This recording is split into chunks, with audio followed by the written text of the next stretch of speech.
Di sebuah rumah terlihat seorang anak sedang belajar di depan komputer. Anak laki-laki itu bernama Timothy. Malam itu ia sedang mengerjakan PR matematikanya. Baginya 30/5 sangatlah sulit. Timothy sedih karena dia belum bisa menemukan jawabannya. Malam semakin larut dan jam sudah menunjukkan hampir pukul 12. Tapi Timothy belum juga menyelesaikan PR-nya. Timothy yang ketiduran mendengar ada ketukan di jendela. Tapi Timothy tidak melihat siapa-siapa di sana, lalu dia mendekat ke jendela itu.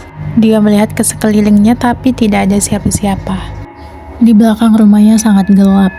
Tapi Timothy yakin tadi dia mendengar ada sesuatu. Dan tiba-tiba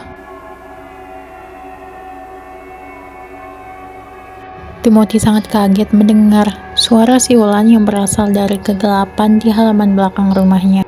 Ia melihat dengan lebih teliti lagi dan ternyata di sana ada seseorang yang tidak memakai baju.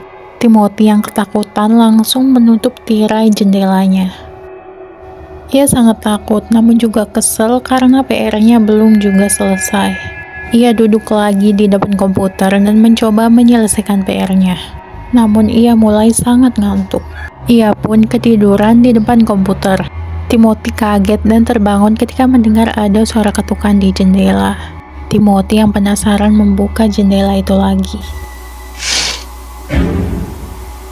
Timothy sangat kaget melihat sosok itu. Bahkan sosok itu juga tidak mempunyai mulut. Timothy sangat-sangat ketakutan. Tapi ternyata sosok itu ingin membantu Timothy mengerjakan PR. Ia membantu Timothy menjawab PR-nya. Timothy pelan-pelan melawan rasa takutnya. Setelah mencoba jawaban dari sosok itu di komputer, ternyata jawabannya benar. Timothy sangat senang. Lalu ia mendekat dan mengucapkan terima kasih kepada sosok itu.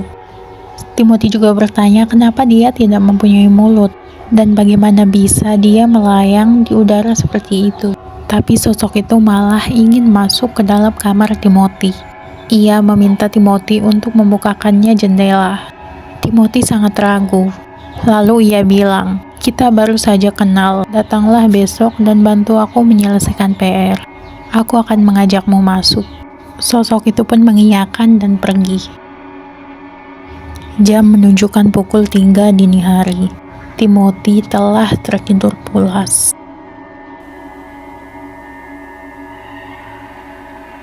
Dari jendela, sosok itu kembali dan tampak memperhatikan Timothy. Timothy pun terbangun karena merasa ada yang aneh.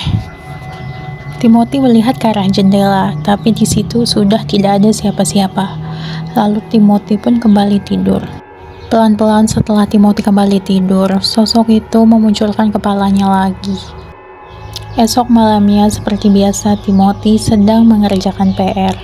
Seperti biasa, ia kesulitan untuk menemukan jawabannya. Ia pun pergi ke arah jendela, mencoba menemukan sosok tanpa mulut itu lagi. Ia mencari-cari di kegelapan. Timothy memanggil-manggil sosok itu, tapi sosok itu tak kunjung datang. Timothy merasa sangat frustasi. Namun tiba-tiba sosok itu datang lagi. Timothy sangat senang. Ia meminta bantuan kepada sosok itu untuk mengerjakan PR-nya. Namun sosok itu ingin melihat lebih dekat.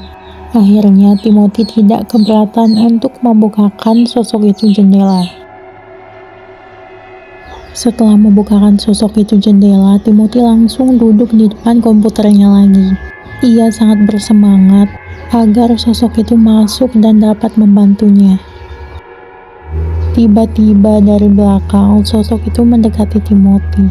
Timothy melihat bayangan yang sangat besar dan gelap. Perlahan Timothy menoleh ke belakang. Ternyata sosok itu di belakangnya berdiri tegak. Sosok itu pelan-pelan membuka mulutnya dengan sedikit demi sedikit robekan. Hingga akhirnya mulutnya benar-benar terbuka lebar.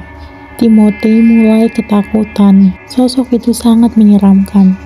Dan langsung saja sosok itu pun memakan lahap-lahap kepala Timothy.